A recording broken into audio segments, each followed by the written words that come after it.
Au nom du Père et du Fils et du Saint-Esprit. Amen. Moi, c'est Père Jean, membre de la communauté Semence du Verbe, prêtre missionnaire ici au Cameroun à Obala.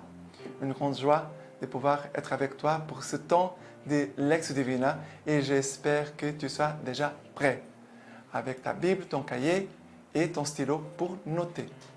Et aussi, je te rappelle qu'il faut faire la Lex Divina selon les 5 questions, comme je t'ai appris, toujours avant. OK? Et aussi, encore, je te rappelle, c'est important que tu puisses connaître notre communauté Semence du Verbe. Alors, tu peux aller sur le site et chercher Communauté catholique Semence du Verbe. Et après, tu vas aussi connaître un peu notre charisme, qui nous sommes. OK? Et aujourd'hui, le 6 octobre, nous célébrons Saint Bruno, le père des Chartreux, ça veut dire des ermites, qui a engendré toutes ces âmes contemplatives qui, dans la solitude, rencontrent Dieu et qui parlent à Dieu de nous tous. Parce que leur vie s'est consacrée à la prière pour porter dans leur prière le monde entier. Ça veut dire que toi et moi, nous sommes portés aussi par la prière de ces moines qu'il a cachés comme ermites. Ça veut dire qu'ils vivent tout seuls, prient pour toi et pour moi. Et on va tout de suite plonger dans la première lecture d'aujourd'hui. C'est Galates chapitre 1er, versets 13 à 24. Galates 1, versets 13 à 24.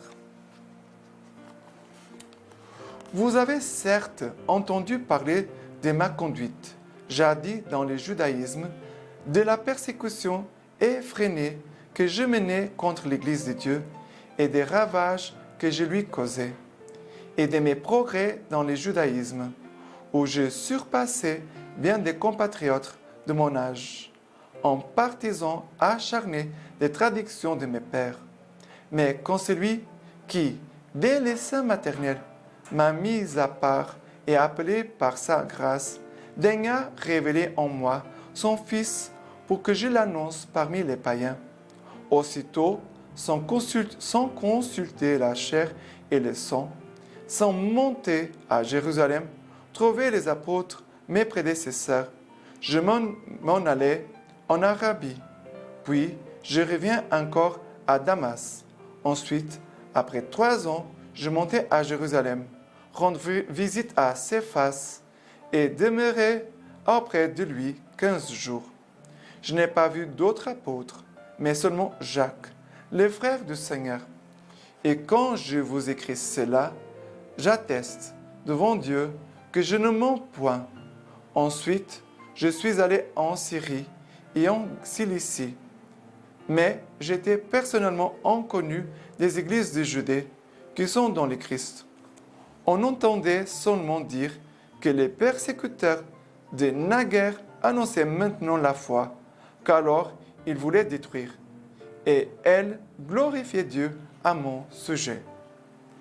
Alors, c'est très beau ce passage d'aujourd'hui où Paul va raconter un peu ce qui s'est passé après sa rencontre avec le Christ. Comment après, c'est Dieu qui va conduire son chemin. Paul, il devient un grand missionnaire, mais Paul, c'est un homme qui ne s'appartient plus à lui-même. Il doit aller là où l'Esprit Saint veut le conduire. Et on voit qu'après cette rencontre avec Jésus, ça veut dire, Paul va vivre une illumination. Il va reconnaître que le Dieu unique, véritable, c'est Jésus-Christ. Que le Dieu d'Israël, on trouve sa connaissance, la plénitude de la connaissance en Jésus-Christ. Et Paul va dire, voilà, c'est vrai que moi, j'étais un grand persécuteur de l'Église. Je faisais beaucoup de choses méchantes, il dit comme ça. Mais en même temps, il va dire, j'étais un juif très, très fort. Il faisait du progrès plus que les gens de son âge. Mais après, il va dire, mais quand celui qui, dès le sein maternel, m'a mis à part et appelé par sa grâce, il a révélé en moi son Fils pour que je l'annonce parmi les païens. On pourrait même retenir cette phrase, parce qu'elle est très valable pour nous. Mais quand c'est lui qui, dès le sein maternel, m'a mis à part. Ça veut dire Dieu t'a choisi. T'a mis à part, ça veut dire Dieu a enlevé du péché. Peut-être de mauvaise conduite où tu étais aussi, un peu comme Paul. Jésus allait te chercher et t'a pris, t'a mis à part. Dieu t'a choisi et t'a révélé Jésus-Christ, vrai Dieu et vrai homme. Jésus-Christ, vrai Dieu et vrai homme. Une expérience personnelle, unique, intime.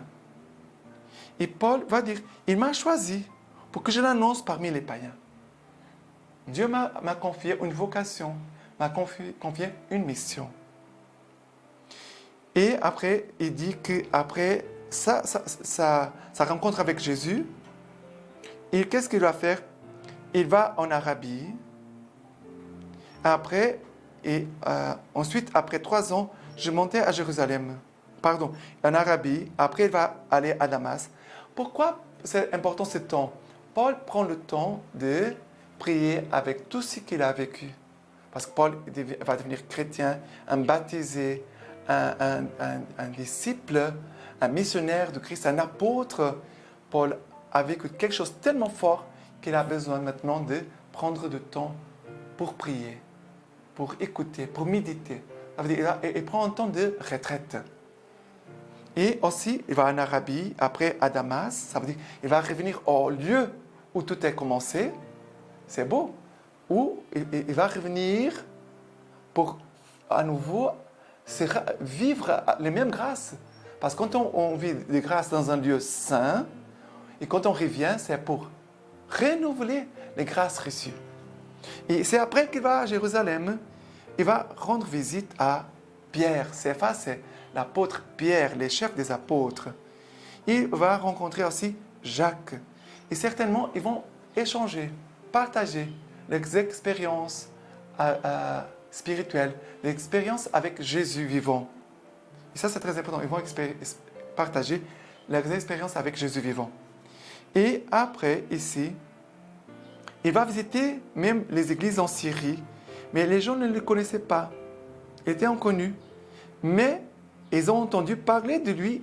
Ils disaient, celui qui persécutait naguère les églises annonce maintenant la foi. Alors qu'il voulait les détruire, et elle glorifiait Dieu à mon sujet. Ça veut dire quand un pécheur s'est converti, il rend témoignage. Et cela, c'est un motif pour que toute l'Église puisse remercier le Seigneur. On doit remercier beaucoup le Seigneur pour un seul qui se convertit. S'il a deux, tant mieux encore, on lui davantage. Mais on doit se réjouir les uns les autres. Et c'est pour cela qu'on doit rendre témoignage de ce que Jésus fait dans notre vie. Et surtout, de témoigner comment Dieu change mon cœur. Ce n'est pas seulement dire, là, voilà, là, Dieu m'a béni. Oui, d'accord. Mais rends témoignage de ce que Jésus a changé dans ton cœur, dans ta vie. Qu'est-ce que Jésus a enlevé des pierres en toi? Comment Jésus te convertit aujourd'hui? Ok? Je te laisse cette invitation. Après, le psaume d'aujourd'hui, c'est le psaume 139, 138. 139, 138. Les versets 1 à 3, 7 à 10, 13 à 14. Le Seigneur, tu me sondes et me connais. Que je me lève ou je m'assois, tu le sais. Tu perces de loin mes pensées. Que je marche ou me couche, tu le sens. Mes chemins te sont familiers. Où irai-je loin de ton esprit?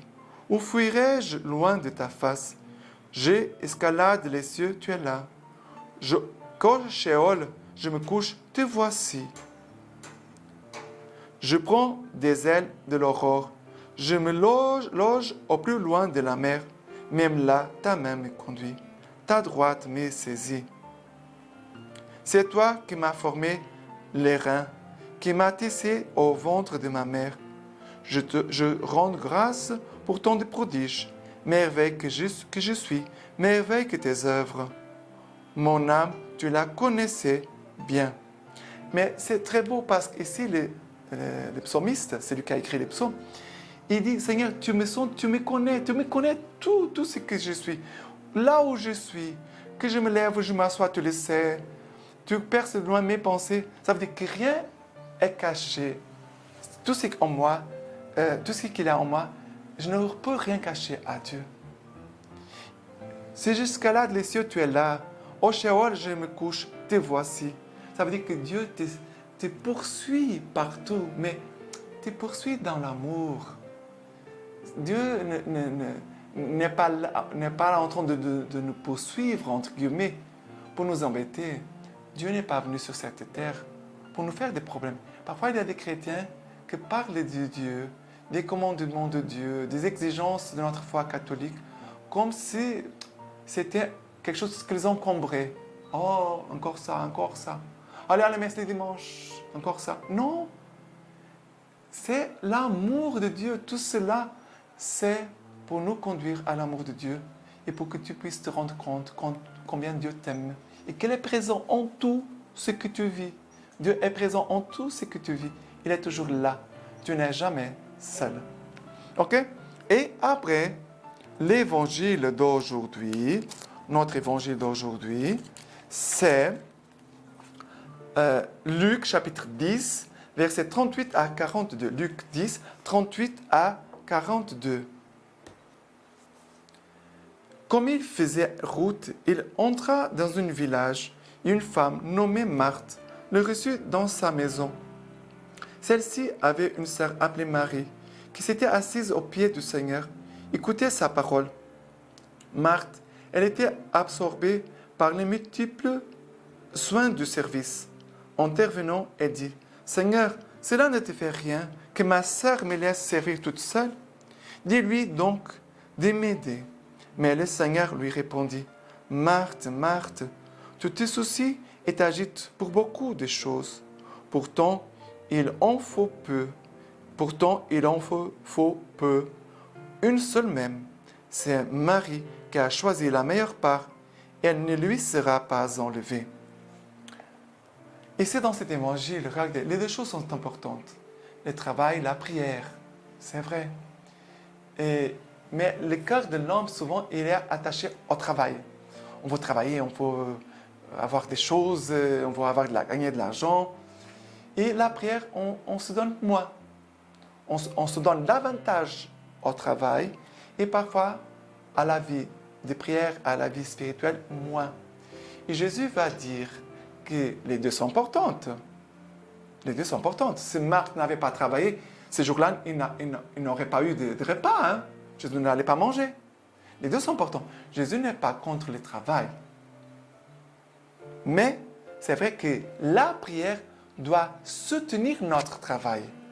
C'est pour cela que Jésus va dire, c'est Marie qui a choisi la meilleure part, elle ne lui sera pas enlevée. Aujourd'hui, nous célébrons Saint Bruno, un moine, un homme qui vivait dans le silence, tout seul, lui et Dieu. Lui et Dieu. Il avait ses frères, mais chacun vivait, voilà, dans son petit coin, dans la prière, dans le service. Il travaillait aussi. Mais leur vie était rythmée pour la prière, tout le temps. Tout le temps, la prière, tout le temps. Ils travaillent aussi. Mais c'est qui porte notre monde? C'est la prière. Heureusement qu'il y a beaucoup de moines et de contemplatifs qui soutiennent le monde par sa prière. Même nous, la communauté Semence de Verbe, nous sommes contemplatifs, missionnaires. Nous prions chaque jour les rosaires, l'adoration, la messe, les laudes, les complis, les vêpres. Et nous travaillons aussi. Mais c'est pour soutenir le monde. Et ici, Jésus dit à Marie, Marie, elle a choisi la meilleure part, qui ne lui sera pas enlevée. Mais la part de Marthe, peut-être ça peut être enlevé. Mais que notre vie soit équilibrée. Un papa de famille, il doit vivre comme un papa de famille, avec son travail, ses occupations, ses activités. Oui. Un moine, un religieux, il doit aussi travailler, mais il ne peut pas délaisser sa vie de prière. Il ne peut pas oublier sa vie de prière. Ce n'est pas normal. C'est nous qui devons porter la prière, surtout, principalement nous. C'est moi, prêtre, si je serais toujours en train de faire des choses et de ne pas prier, ce ne serait pas normal. Ce ne serait pas normal. Mais aussi un papa qui serait toujours à la prière et n'allait pas travailler, ce ne serait pas normal, pas du tout. Le Seigneur doit équilibrer chacun de nous selon notre état de vie, selon notre vocation. Mais n'oublions pas que c'est la prière, ta prière, qui va soutenir tes activités et ta mission. S'il n'y a pas de prière, cela ne va pas porter de fruits. Et pour finir, avec un texte de Saint Bruno à ses enfants, à ses fils chartreux. Il dit comme ça: j'ai appris par les récits détaillés et si consolants de notre bienheureux frère, l'Indruin, avec quelle inflexible rigueur vous suivez une observance sage et vraiment digne d'éloge. Il m'a parlé de votre saint amour, de votre zèle infatigable pour tout ce qui touche la pureté du cœur et la vertu. J'exulte, certes, cela est juste, à voir croître les fruits de vos vertus, mais je déplore et je me rougis de rester inerte et négligent dans la misère de mes péchés. Regardez l'humilité de ces saints. Réjouissez-vous d'avoir gagné le repos tranquille et la sécurité d'un port caché. Beaucoup désirent s'y rendre, beaucoup font même un effort pour l'atteindre et n'y parviennent point. Beaucoup même, après en avoir joui, en ont été rejetés parce qu'aucun d'eux n'en avait reçu la grâce d'en haut. De vous, mes bien-aimés frères convers, je dis, mon âme glorifie le Seigneur, car je considère la magnificence de la miséricorde sur vous, d'après l'exposé de votre prieur et Père très aimant, qui est rempli de joie et de fierté à votre sujet. Je me réjouis moi aussi, car bien que vous n'ayez pas la science des lettres, le Dieu Tout-Puissant grave de son doigt dans vos cœurs non seulement l'amour, mais la connaissance de sa loi sainte.